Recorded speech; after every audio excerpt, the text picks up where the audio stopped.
Types of gurus and disciples from Silence Speaks. Types of gurus. Sometimes I ponder over the questions, what is the reason for this fall? Which is the color responsible for all this glamour?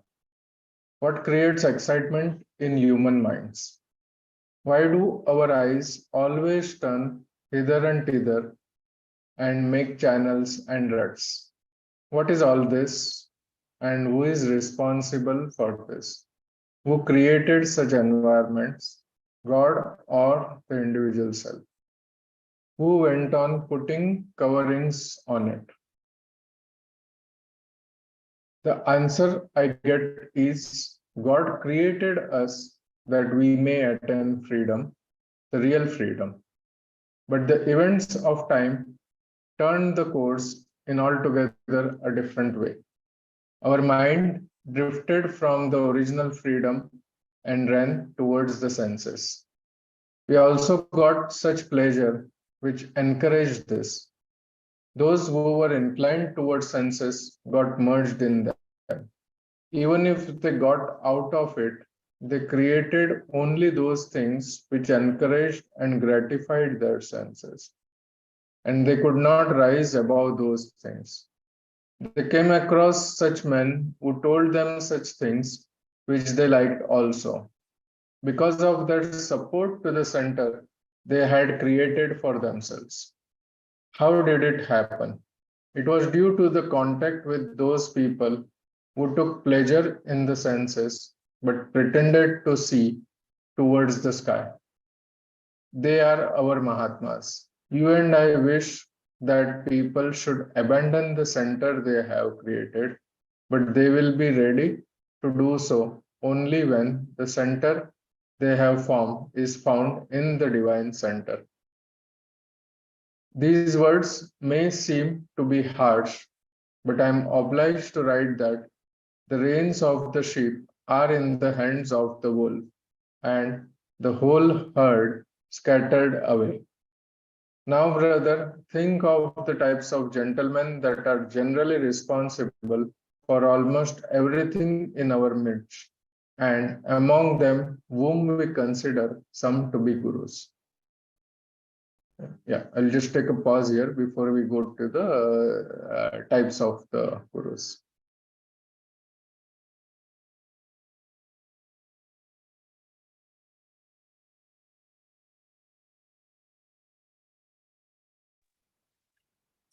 Basically, it's about the individual network which one has created and how to shatter that networks to enter to the divinity. That is the concentration.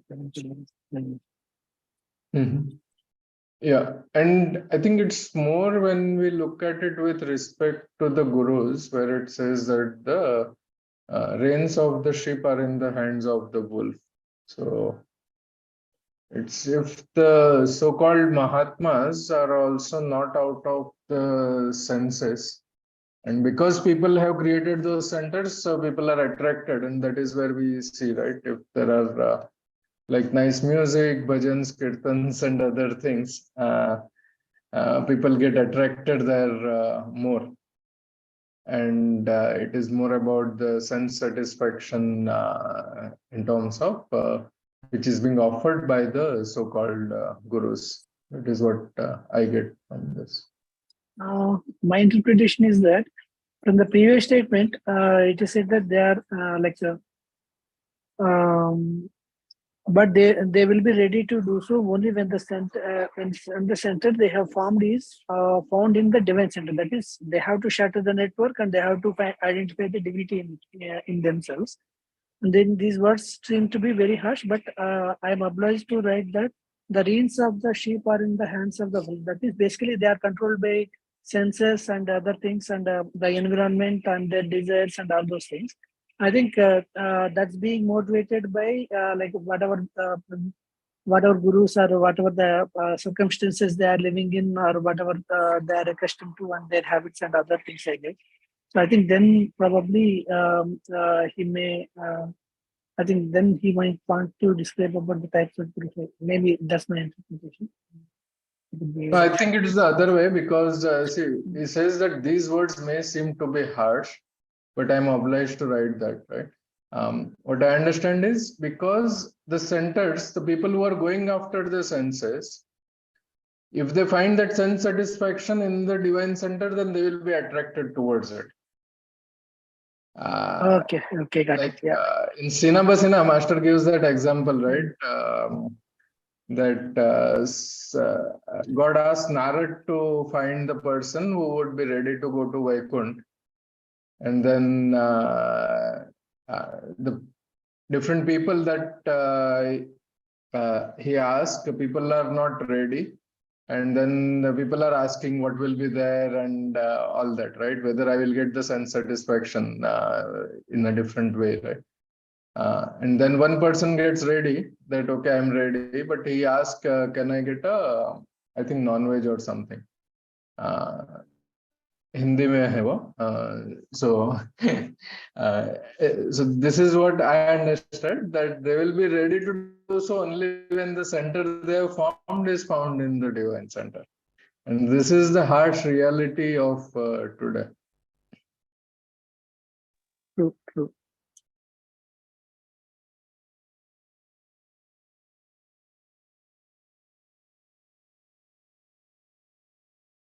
So let's go forward. They are the following: Guru Sifli, Guru of the lowest type; Guru Kitabi, Guru of books and knowledge; Guru Azli, born Guru; Guru Azli Fazli, no, Guru Fazli, Guru of the higher type; and Guru Azli Fazli, a born Guru of the highest type. Gurus of the lower type are those who tell us to worship ghosts and apparitions and who know some charms. Bookish gurus are those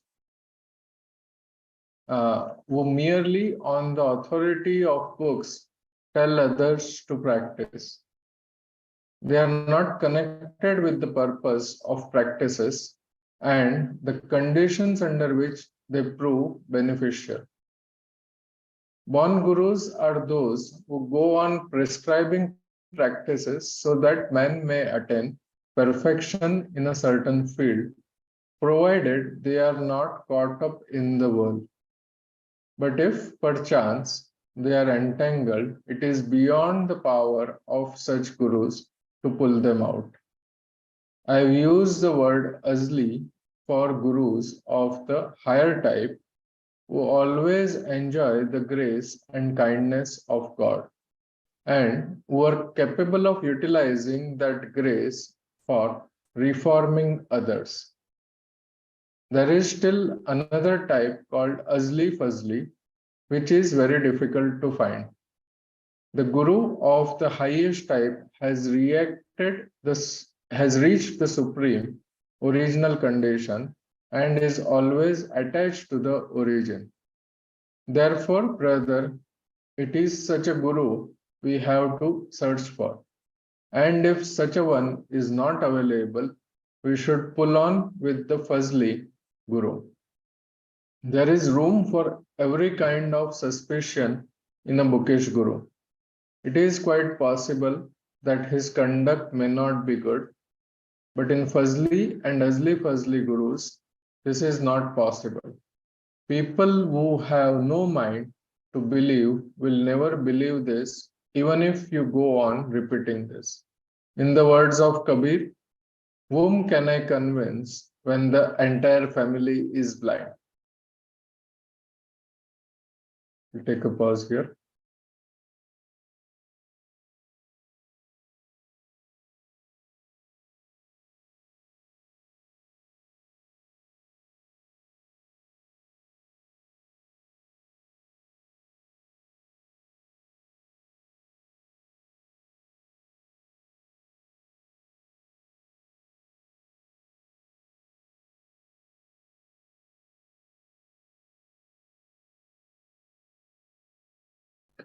Anyone wants to add any questions on this 5 types of gurus?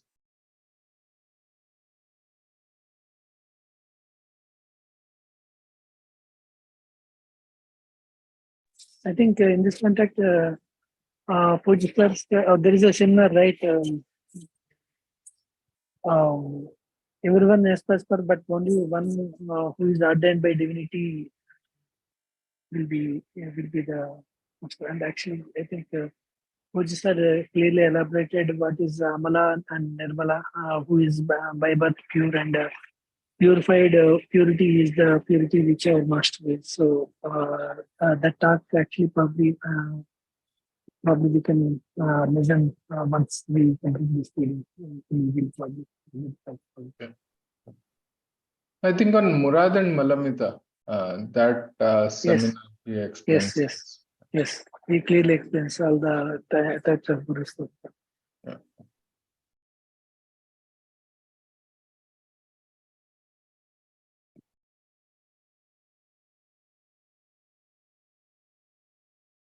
We'll go ahead. About Azli Guru, Guru by birth. Though such a type of Guru has original condition free from ebbs and tides, he does not have the capacity to foment others from his inner condition. But a Fazli Guru can do this. He can transfer the grace of God into the Abhyasi. There are two types of this.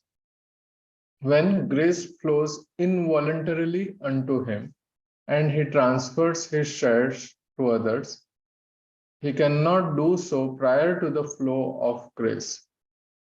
One who can consciously transfer the grace is capable of invoking the grace and transferring it whenever he wants. In our system, each and every trainer is a conscious transmitter, the system of training itself being such. And what to say of Azli Fazli? He can do whatever he desires within the blink of an eye. Such saints are rarely seen.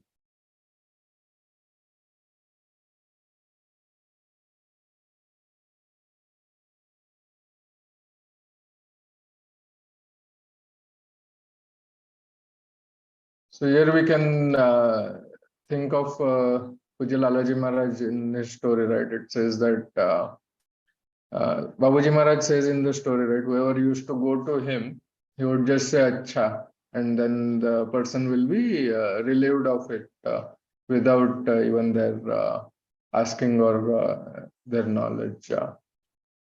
And this is what we see it in our master. Now I will let you know the types of disciples also. Selfish, Fazli, Ahli, Devotee, and Murad. Selfish disciples are those who want to gain their own ends. Suppose a person comes to know that Sri X is a Mahatma and a devotee of God, he would immediately rush to him with the idea that he would get material benefit by that contact. Such persons who are concerned with worldly matters do not do any work. They join the satsang to achieve their selfish ends. They get things done by means of flattery. After that, they will creep away. If their work is not done, then also they turn their back. They have nothing to do with love and attachment.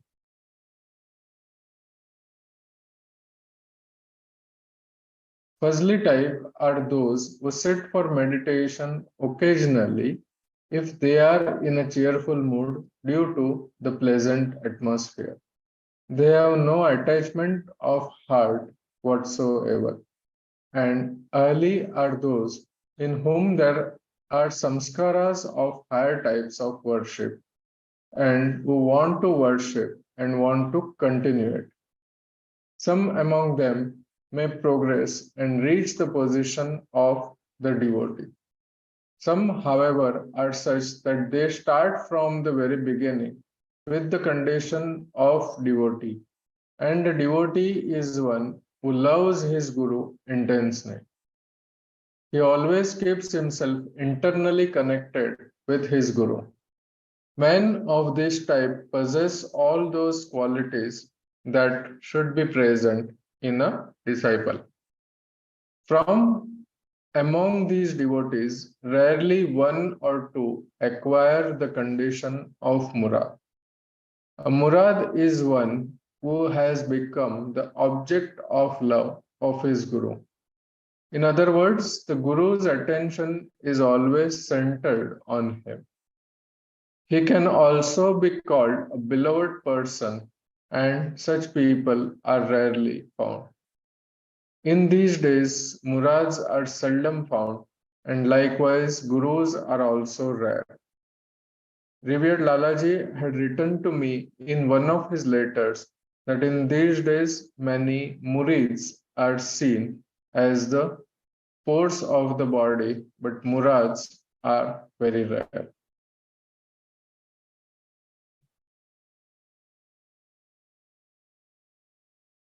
I think this is where in that seminar, Murad and Malamita say that we feel Guru's love, we feel Master's love in last week, right, during the celebrations and otherwise also. And that is where he says that we are all Murads, object of love of Guru. I think whether we have that love, a devotee is one who loves his Guru intensely, and that is for us to develop. मुरीद क्या होता है धर्मेश भाई? Murid, I need to see.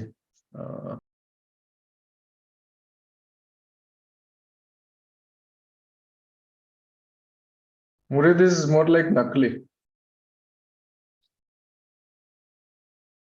Thank you.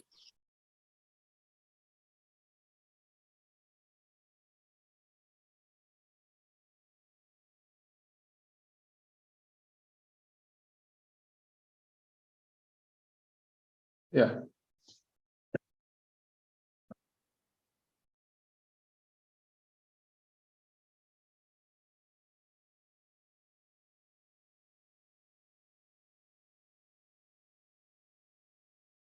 Any questions, anything to add?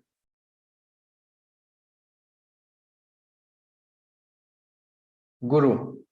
Guru is the connecting link between man and God. He is the only power that can extricate us from the intricacies of the path. The need of a guru,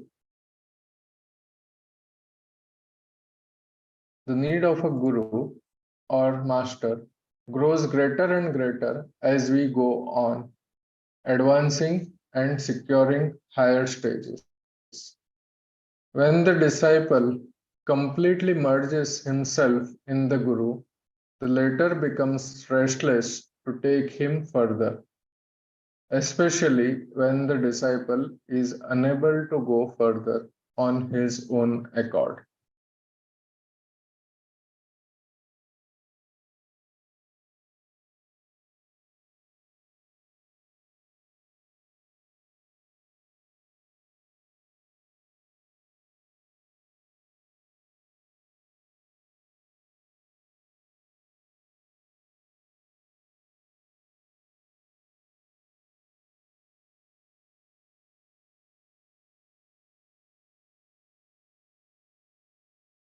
Does anyone want to elaborate?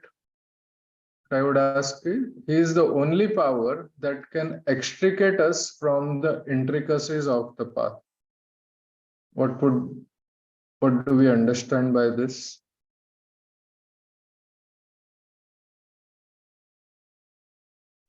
Probably the cleaning aspect, which happens in the Banara sections and all. That's what we can think of. Yeah. What else? And also, like in one of the talks, Puj sir says that everybody is entitled to go to college, but the one who puts efforts and labor makes and so the system is for everyone, but one who makes his path easy. So probably in context to that one, in reference to the adversary types, we have to decide, we have to think of where we stand and where exactly we have to get it. And it is must to retain that condition given or retain that state and purity which we acquire through Bandaras and sections and things. That's that is the way that is the technique of all the activities. It's probably one of the contemplations we can think of. I contemplate. Yeah. It could also be, again, in addition to that, it could also be that each one of these points that are discussed, or the ghantis, and also the buffer zones, have their own whirlpool, and you get stuck in those. And it is very difficult to progress upwards. Sometimes you get stuck in that, and Guru's help is required to extricate ourselves from every point. Is again a limitation as well, and his help is required. There's also a reference made in certain various places of the downward force when you go to the higher reaches, where it's very difficult to cross by self-effort itself. And Guru's help is indispensable at every stage. Obviously, without grace, there's nothing that can be achieved. Anyone else?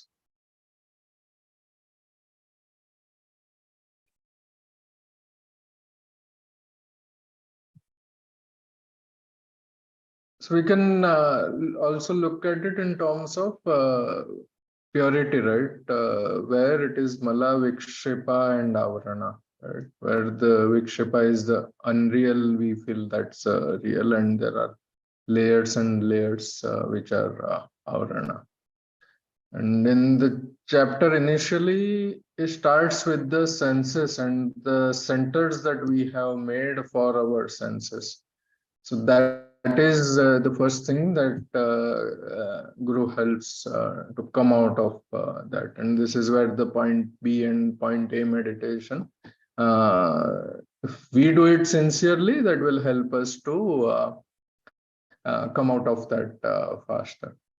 Other thing is when we look at mind also as a sense. So if we look at the traditional literature or the Patanjali's Raj Yoga, it talks about mind is also a sense organ.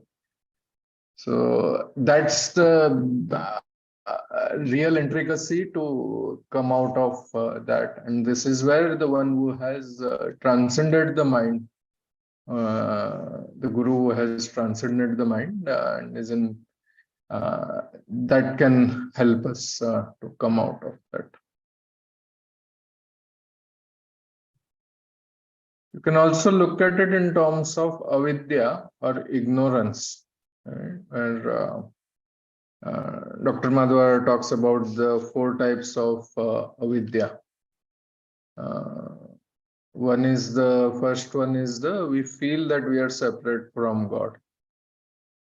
Other one is thinking of a temporary thing to be permanent. Thinking of, that is second one. The third one is thinking of impure to be pure. Like this body is impure and we consider that as pure. And then the fourth one is considering the pain as a pleasure. The satisfaction of senses is actually a pain, but we consider that as a pleasure. So these are the we can look at it more also as an intricacies, and this is where it is very difficult for us to come out of these on our own.